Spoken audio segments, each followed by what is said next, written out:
اللہ صلی اللہ علیہ وآلہ وسلم انما الاعمال بالنیات۔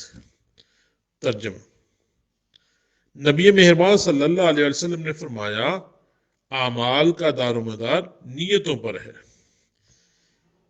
اس حدیث میں بتایا گیا ہے کہ ہر عمل کی بنیاد نیت پر ہے۔ نیت سے مراد ہے رضا، یعنی جو کام بھی کیا جائے، چاہے دنیوی کام ہو یا دینی کام ہو، محض اللہ کی رضا کے لیے کیا جائے۔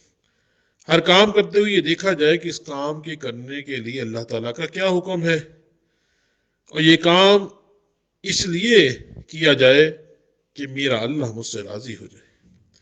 قیامت کے دن انسانوں کے اعمال کا فیصلہ ان کی نیتوں کے مطابق کیا جائے گا۔ اگر اللہ تعالیٰ کو راضی کرنے کی نیت سے چھوٹا عمل بھی ہوگا تو اللہ تعالیٰ اس کو قبول فرمائے گا، اور اگر عمل میں اللہ کی رضا شامل نہیں ہے تو بڑے سے بڑا عمل حتیٰ کہ شہادت اور سخاوت بھی قبول نہیں کی جائے گی۔ حضرت ابو ہریرہ رضی اللہ تعالیٰ عنہ روایت کرتے ہیں کہ آپ صلی اللہ علیہ وآلہ وسلم نے فرمایا کہ قیامت کے دن سب سے پہلے 3 اشخاص کے متعلق عدالت الہی سے جہنم کا فیصلہ سنایا جائے گا۔ سب سے پہلے ایک ایسا شخص اللہ کے سامنے پیش کیا جائے گا جو بظاہر جہاد میں شہید ہوا ہوگا۔ اللہ تعالیٰ پہلے اپنی نعمتیں اس کو جتائے گا، پھر اس سے پوچھے گا کہ تو نے نعمتوں کا کیا حق ادا کیا اور کیا عمل کیے۔ وہ کہے گا، اللہ، میں نے تیری راہ میں جہاد کیا، اپنی جان عزیز تیری خاطر قربان کی۔ حق تعالیٰ فرمائے گا، تو جھوٹ بولتا ہے، تو نے صرف اس لیے جہاد کیا تھا کہ تو بہادر مشہور ہو جائے، سو دنیا میں تیری بہادری کا چرچا ہو چکا۔ پھر اللہ تعالیٰ کے حکم سے اس کو منہ کے بل جہنم میں ڈال دیا جائے گا۔ پیارے دوستوں، ساتھیوں، اس کے بعد ایک عالم دین کی پیشی ہوگی۔ اللہ تعالیٰ اس کو بھی اپنی بخشی ہوئی نعمتیں بتائے گا، وہ سب کا اقرار کرے گا۔ پھر حق تعالیٰ شانہ اس سے پوچھے گا، تو نے میری نعمتوں کا کیا حق ادا کیا اور کیا عمل کیے؟ وہ عرض کرے گا، یا اللہ، میں نے تیری کتاب کو پڑھا، دوسروں کو پڑھایا، تیری رضا کے لیے ہی تیری کتاب میں مشغول رہا۔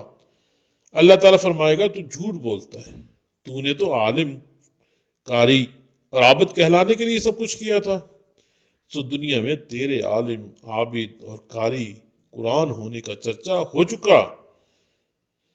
پھر بحکم خدا اسے بھی جہنم میں ڈال دیا جائے گا۔ اس کے بعد تیسرا شخص پیش کیا جائے گا جس کو اللہ تعالیٰ نے دولت دی ہوگی۔ اللہ تعالیٰ اس کو بھی اپنی نعمتیں جتلائے گا، پھر سے پوچھے گا، تو نے اس مال و دولت سے کیا کام کیا؟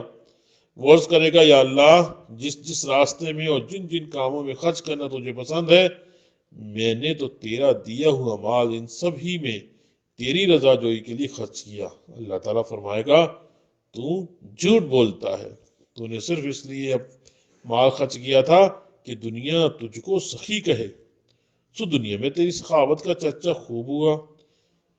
پھر اس کو بھی منہ کے بل جہنم میں ڈال دیا جائے گا۔ پیارے دوستوں اور ساتھیوں، مزید کچھ احادیث اس حوالے سے آپ کے سامنے گوش گزار کروں کہ نبی مہربان صلی اللہ علیہ وسلم کا ارشاد ہے کہ اللہ تعالیٰ تمہاری صورتوں اور مال کو نہیں دیکھتا، بلکہ وہ تمہارے دلوں اور تمہارے اعمال کو دیکھتا ہے۔ حضرت ابو بکر صدیق رضی اللہ تعالیٰ عنہ سے روایت ہے کہ آپ صلی اللہ علیہ وسلم نے فرمایا، جب 2 مسلمان اپنی تلواروں کے ساتھ ملیں، یعنی آپس میں لڑیں، تو قاتل اور مقتول دونوں جہنم میں ہیں۔ میں نے عرض کی، یا رسول اللہ، قاتل کے متعلق تو بات ٹھیک ہے، لیکن مقتول کیوں؟ فرمایا کہ وہ بھی اپنے حریف کو قتل کرنے کا تمنا ہی تھا، یعنی اس کی نیت بھی یہی تھی کہ وہ اپنے بھائی کو قتل کرے۔ آپ صلی اللہ علیہ وسلم کا ارشاد ہے کہ اللہ تعالیٰ کوئی بھی عمل قبول نہیں کرتا جب تک کہ اس میں اخلاص نہ ہو۔ آپ صلی اللہ علیہ وسلم کا ارشاد ہے کہ مجھے تمہارے بارے میں سب سے زیادہ خطرہ شرک اصغر ہے۔ صحابہ نے عرض کیا، یا رسول اللہ صلی اللہ علیہ وآلہ وسلم، شرک اصغر کا مطلب کیا ہے؟ آپ صلی اللہ علیہ وسلم نے فرمایا، ریا، یعنی وہ کام جو اللہ کی رضا کے لیے نہیں بلکہ لوگوں کے دکھاوے کے لیے کیا جائے۔